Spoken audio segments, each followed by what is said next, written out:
पाठ 5 शब्द निर्माण, उपसर्ग, प्रत्यय और समास। उपसर्ग। माता पिता सब परिवार उपवन में घूम रहे हैं और फूलों को देख रहे हैं। खिला हुआ फूल, अध खिला फूल। नाना जी ने जिज्ञासा और प्रेरित को समझाया कि एक फूल खिला हुआ है और एक अध खिला है। खिला में अध शब्दांश जोड़कर अध खिला शब्द बना है। यहाँ वन में उप शब्दांश जोड़कर उपवन शब्द बना है। ये सभी शब्दांश शब्द से पहले जोड़े गए हैं और एक नया शब्द बना रहे हैं।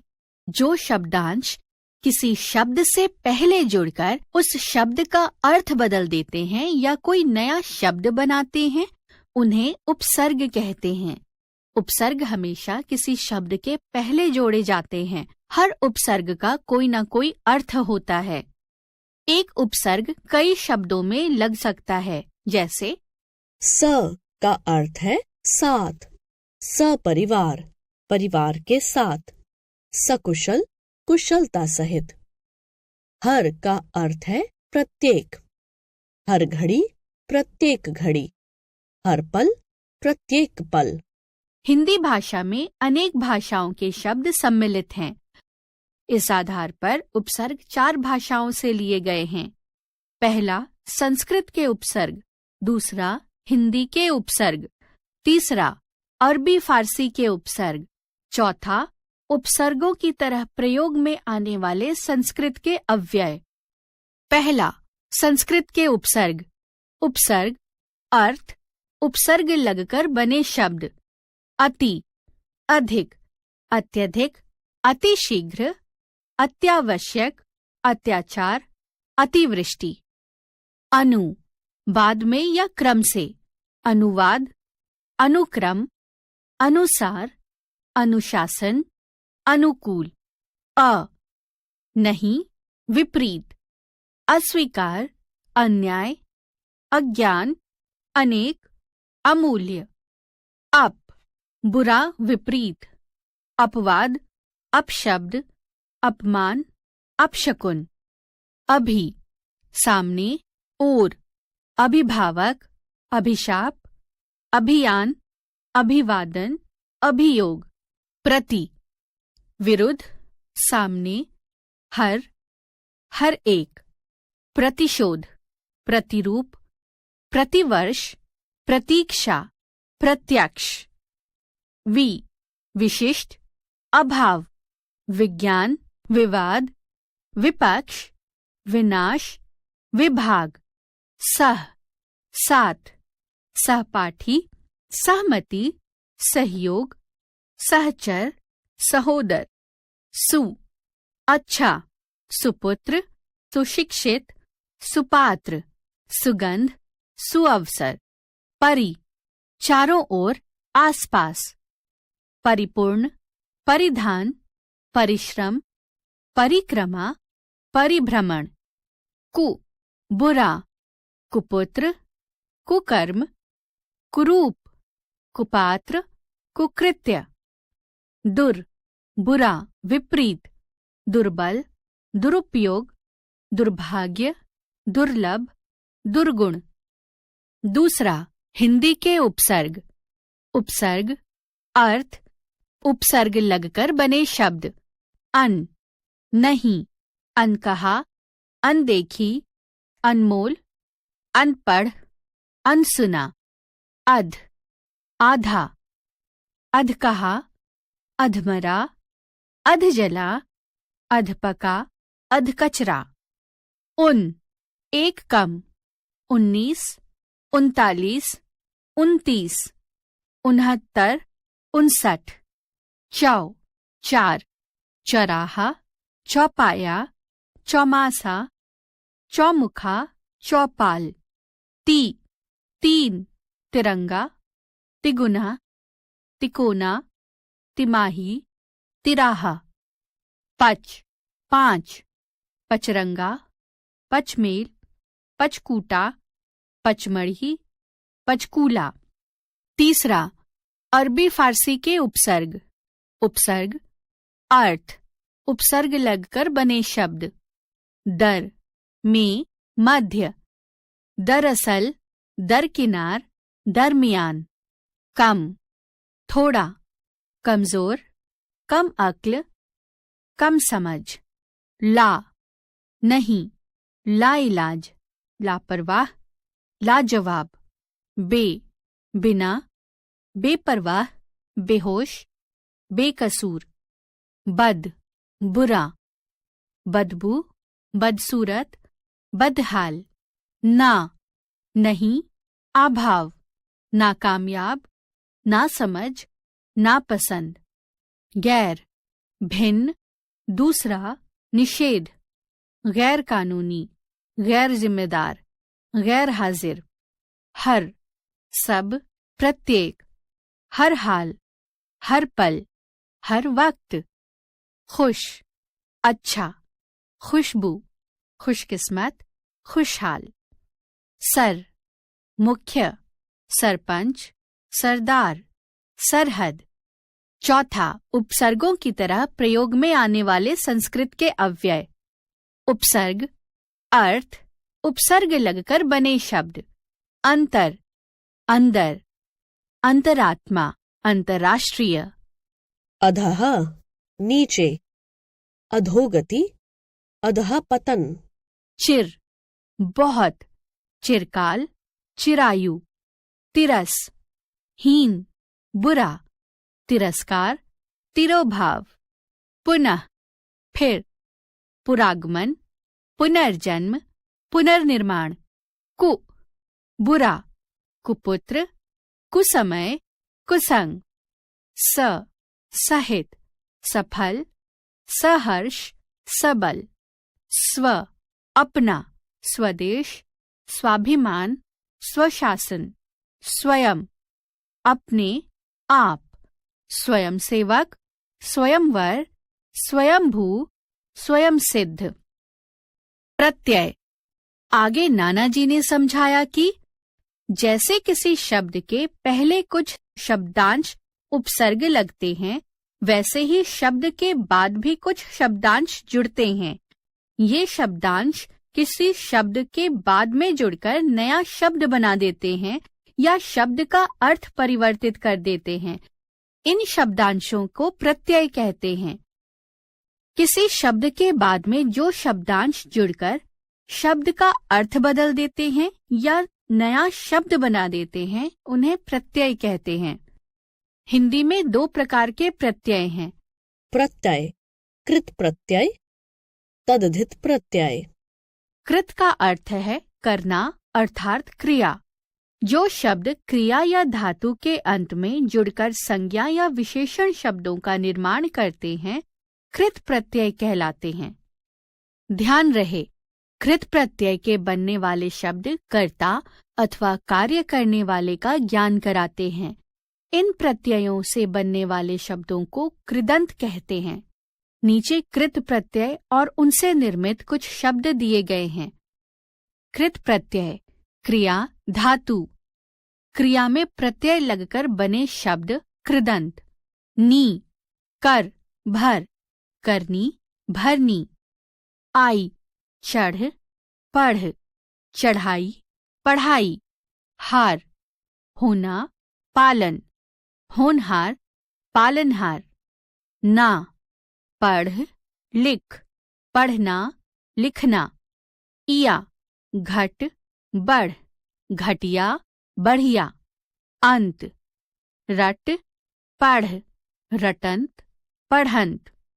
आन, थक, उड़, थकान, उड़ान। अन, जल, सह, जलन, सहन। आऊ, जड़, पक, जड़ाऊ, पकाऊ।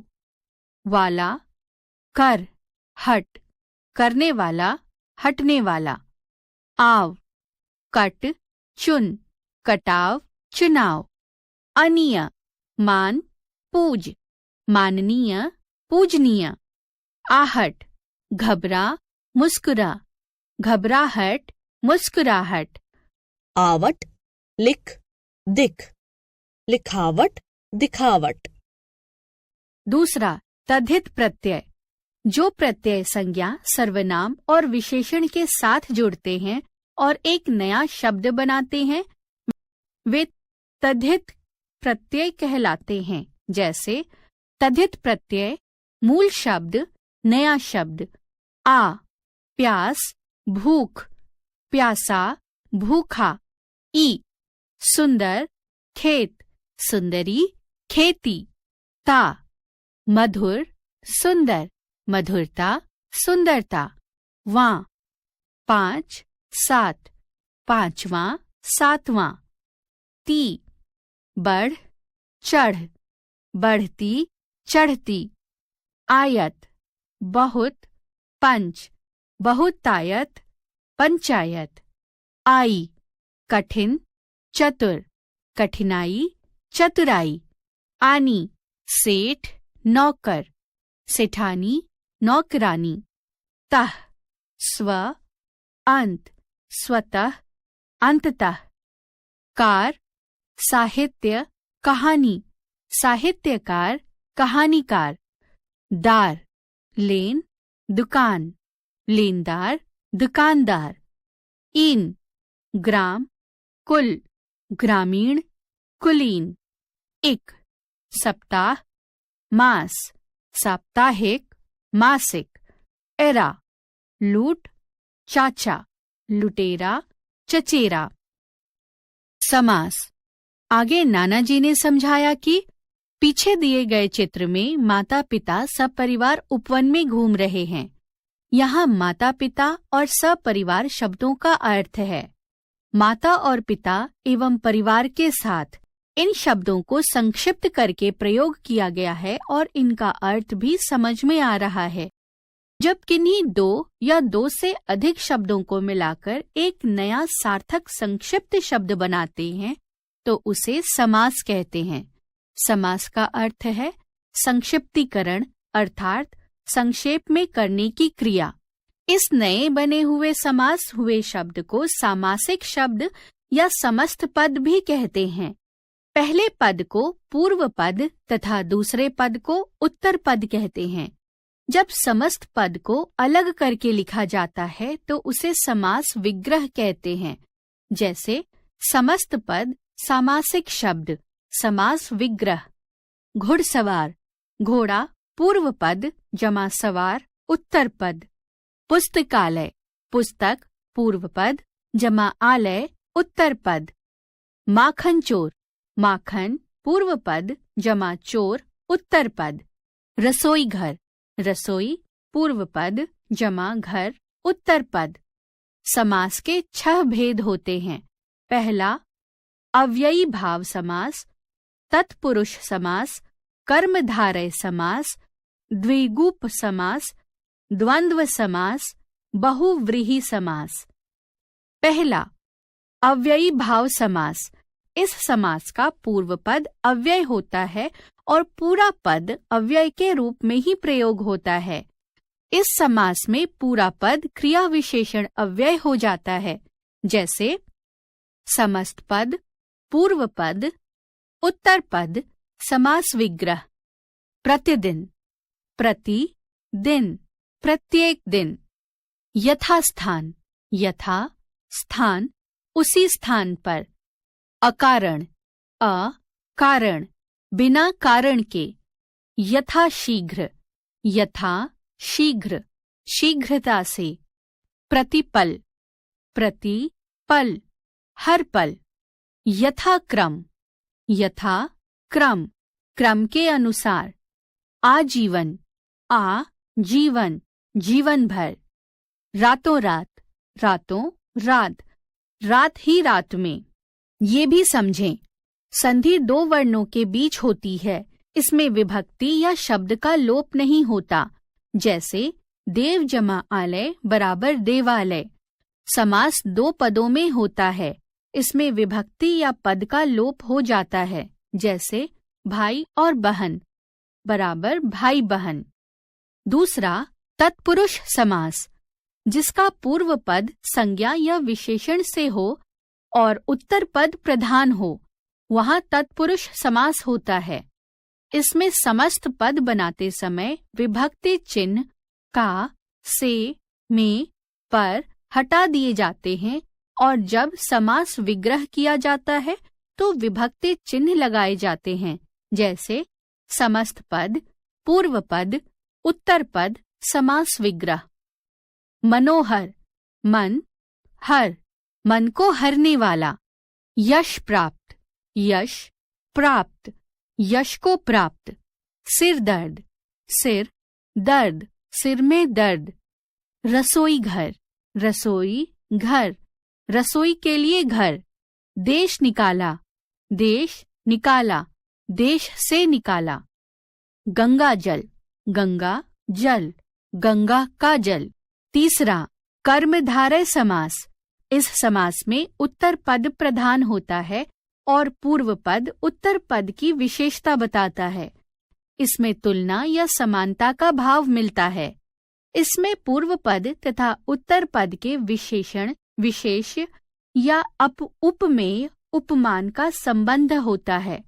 उपमान का अर्थ है जिससे तुलना की जाए। उपमेय का अर्थ है जिसकी तुलना की जाए। समस्त पद, पूर्व पद, उत्तर पद, समास विग्रह। चंद्रमुखी, चंद्र, मुखी, चंद्रमा जैसा मुख। नीलकमल, नील, कमल, नील, नीला है जो कमल। मृगनयन, मृग, नयन, मृग के समान नयन। नीलकंठ, नील, कंठ, नीला है जिसका कंठ। स्वर्णलता, स्वर्ण, लता, स्वर्ण के समान है जो लता। नील गगन, नील, गगन, नीला है जो गगन। आगे नाना जी ने समझाया कि चौथा, द्विगु समास। इस समास का पहला पद संख्यावाचक विशेषण होता है और समस्त पद समूह का बोध कराता है। इसमें समूह अथवा समाहार का बोध होता है, जैसे समस्त पद, पूर्व पद, उत्तर पद, समास विग्रह। नवग्रह, नव, ग्रह, 9 ग्रहों का समूह। दोपहर, दो पहर, 2 पहरों का समाहार। चौमासा, चौ, मास, 4 मासों का समूह। त्रिलोक, त्रिलोक, 3 लोकों का समाहार। अठन्नी, 8 आना, 8 आनों का समूह। पंचतत्व, पंच तत्व, 5 तत्वों का समूह। पांचवा, द्वंद्व समास। जिस समास में दोनों ही पद प्रमुख होते हैं वहां द्वंद्व समास होता है। इसमें पदों का विग्रह करते समय और, या, अथवा किसी एक योजक शब्द का प्रयोग किया जाता है, जैसे समस्त पद, पूर्व पद, उत्तर पद, समास विग्रह। राजा रानी, राजा रानी, राजा और रानी। भाई बहन, भाई बहन, भाई और बहन। दुख सुख, दुख सुख, दुख और सुख। हार जीत, हार जीत, हार या जीत। छोटा बड़ा, छोटा बड़ा, छोटा या बड़ा। राजा प्रजा, राजा प्रजा, राजा और प्रजा। छठा, बहुव्रीहि समास। इन समास में दोनों ही पद प्रधान न होकर समस्त पद से अलग कोई तीसरा सांकेतिक अर्थ प्रधान होता है, जैसे समस्त पद, पूर्व पद, उत्तर पद, समास विग्रह। दशानन, 10 आनन, 10 है आनन मुख जिसके, अर्थात रावण। नीलकंठ, नील कंठ, नीला है कंठ जिसका, अर्थात शिव। लंबोदर, लंबा उधर, लंबा है उधर जिसका, गणेश, अर्थात गणेश। गजानन, गज आनन, गज हाथी जैसा है आनन मुख जिसका, अर्थात गणेश। त्रिनेत्र, त्रिनेत्र, 3 है नेत्र जिसके, अर्थात शिव। पंकज, पंक, ज, पंक कीचड़ में जन्मा हो जो, अर्थात कमल। ये भी समझें, कर्मधारय समास और बहुव्रीहि समास में अंतर। कर्मधारय समास एक दूसरे का विशेषण होता है, जैसे नीलकंठ अर्थात नीला है। जो कंठ, कंठ की विशेषता। बहुव्रीहि समास में दोनों पद में कोई विशेष नहीं होता, बल्कि कोई तीसरा पद ही विशेष होता है। जैसे नीलकंठ बराबर नीला है कंठ जिसका, अर्थात शिव। हमने समझा, किसी शब्द से पहले जो शब्दांश जुड़कर शब्द का अर्थ बदल देते हैं या नया शब्द बनाते हैं, उन्हें उपसर्ग कहते हैं। उपसर्ग हमेशा किसी शब्द के साथ ही जोड़े जाते हैं। हर उपसर्ग का कोई ना कोई अर्थ होता है। उपसर्ग 4 भाषाओं के लिए किए गए हैं। पहला संस्कृत के उपसर्ग, दूसरा हिंदी के उपसर्ग, तीसरा अरबी फारसी के उपसर्ग, चौथा संस्कृत के अव्यय। हमने समझा, किसी शब्द के बाद जो शब्दांश जुड़कर शब्द का अर्थ बदल देते हैं या नया शब्द बना देते हैं, उन्हें प्रत्यय कहते हैं। हिंदी में 2 प्रकार के प्रत्यय हैं। पहला कृत प्रत्यय, दूसरा तद्धित प्रत्यय। जो शब्द क्रिया या धातु के अंत में जुड़कर संज्ञा या विशेषण शब्दों का निर्माण करते हैं, कृत प्रत्यय कहलाते हैं। कृत प्रत्यय लगकर बनने वाले शब्दों को कृदंत कहते हैं। जो प्रत्यय संज्ञा, सर्वनाम और विशेषण के साथ जुड़ते हैं, तद्धित प्रत्यय कहलाते हैं।